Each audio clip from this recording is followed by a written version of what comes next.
Fala pessoal, Ricardo aqui, estamos começando agora o vídeo 4 da nossa série Java BR. Nesse vídeo iremos programar um sistema de intake completo para o nosso robô, que é um sistema de braço robótico com 3 articulações, e usando um sistema pneumático para pegar as peças. Então desde já vão deixando seu like, se inscrevendo no canal e compartilhando esse vídeo para que a série possa ajudar o maior número de pessoas. Nesse vídeo continuaremos a usar o template do Command Robot, que usamos no vídeo anterior, então eu estou com o código dele aqui aberto. Só que antes da gente programar de fato, a gente precisa estruturar em como dividiremos esses sistemas.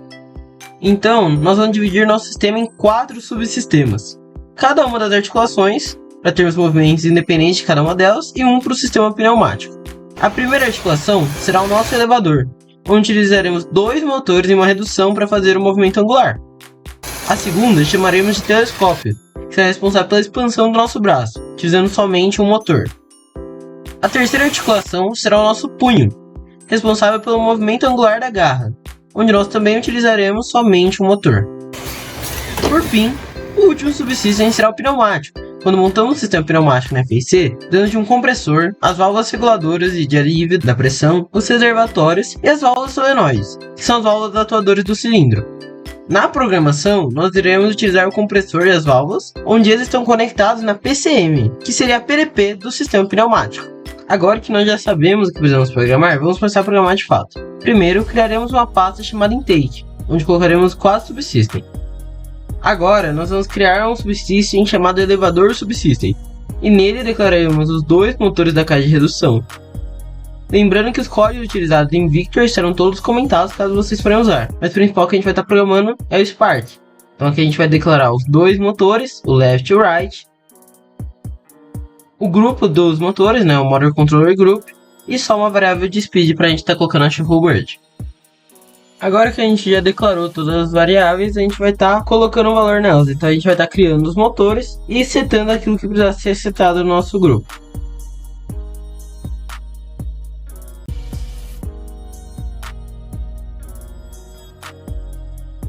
Lembrando que a gente precisa criar as constantes para estar passando exatamente o ID dos motores.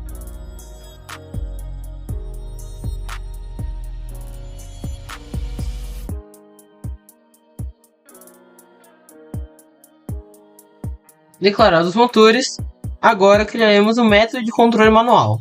O método é o mesmo que nós criamos para o drivetrain, mas agora setando os motores do elevador.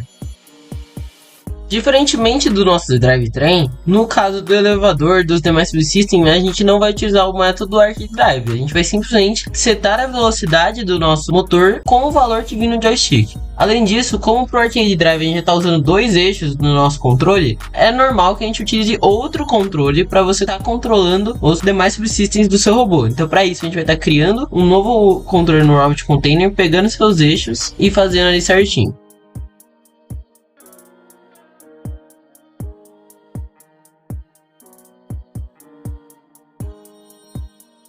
Então a gente criando essa porta, lembrando que agora a nossa constante ela vai ser num valor diferente. Então a gente vai ter que conectar um controle para estar montando certinho. Então abrindo aqui a Driver Station, vocês podem ver que a gente conectou um novo controle na porta 1. E agora a gente vai pegar as informações do seu eixo. No controle que eu estou em questão, a gente pode estar olhando que a gente vai estar pegando os eixos 0, 1 e 5 para fazer todo esse esquema. No caso, pro elevador, eu vou definir sendo o eixo número 5, já que ele é o mais distante dos outros para evitar qualquer tipo de acidente, já que o elevador é a parte do robô que pode nos causar mais problemas. Então, declarando aqui, a gente vai estar colocando a porta dele como 1, a porta do Operator Controller, a gente vai estar colocando o eixo do elevador como 5, e já vamos definir antes mesmo de criar o do telescópio e do punho, como 1 para o telescópio e 0 para o punho. Feito isso, agora a gente vai voltar lá para o subsistema e completar o nosso método.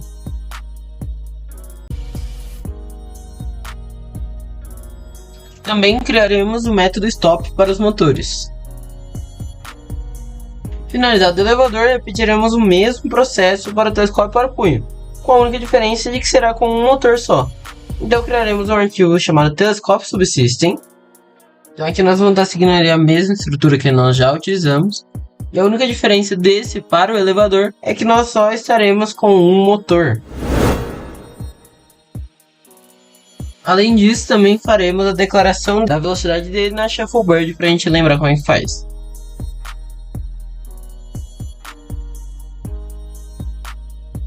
E agora também faremos o mesmo para o punho. Bom, agora nós iremos criar o arquivo Pneumatic Subsystem. Nele declararemos o compressor e as válvulas solenoides utilizados.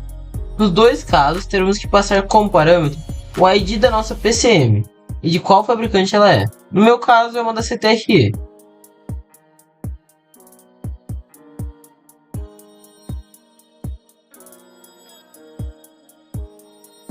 Esses últimos dois parâmetros da garra são as entradas da PCM, onde a válvula está conectada, tá?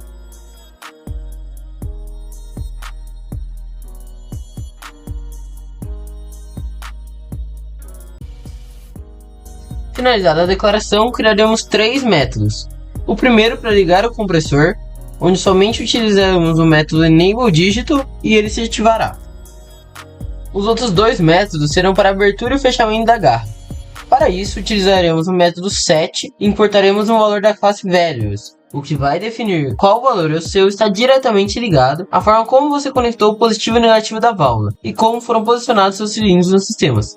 Teremos três opções que estaremos utilizando: o off para desligar, o forward para estender o cilindro e o reverse para recolher. No caso, para abrir o nosso intake nós estaremos utilizando o reverse e para fechá-lo estaremos utilizando o forward. Agora que criamos 4 subsystems, iremos criar os comandos para eles. No caso, faremos criar comandos para as articulações, já que para o sistema pneumático utilizaremos um outro tipo de declaração que você pode estar utilizando. Começaremos então criando a pasta intake dentro da pasta comandos e criaremos o arquivo elevador command. Os comandos serão idênticos ao do drivetrain, porém utilizando os devidos subsystems e seus motores. Então aqui a gente vai estar utilizando a mesma estrutura básica do example command. Então aqui nós já personalizamos o nosso construtor para o subsistema do elevador. E agora a gente vai fazer o nosso initialize e o execute. Para isso a gente vai ter que estar criando primeiro o elevador subsystem lá no nosso robot container, para a gente ter um global e estar chamando ele. Vamos estar aproveitando e já criando do telescópio do punho. Então agora no initialize nós vamos pedir para parar os motores do elevador e no execute para controlar pelo joystick manualmente. Então aqui a gente também está criando agora as constantes da velocidade do elevador, da velocidade do telescópio e também a velocidade do punho, já vamos aproveitar e fazer. Finalizado o elevador, faremos os mesmos para os outros dois. Então primeiro criaremos o arquivo telescope command.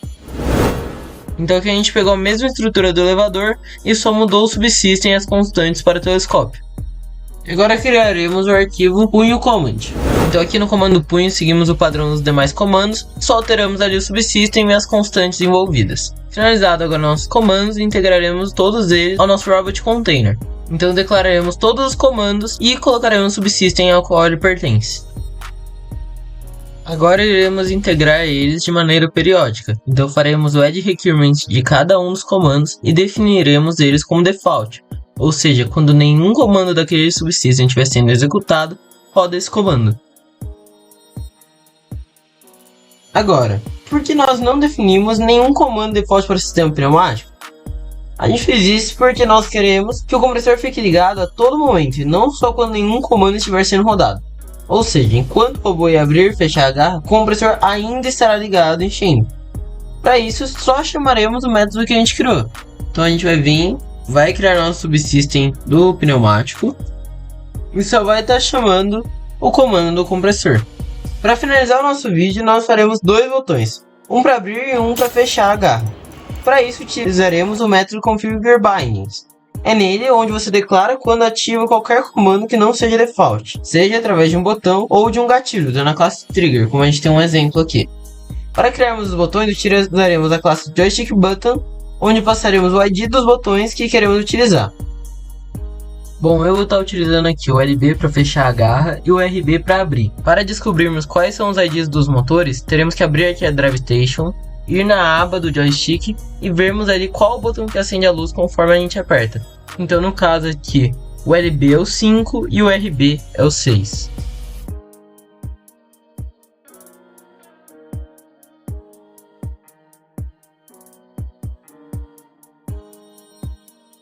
Então agora aqui criaremos as constantes desses botões.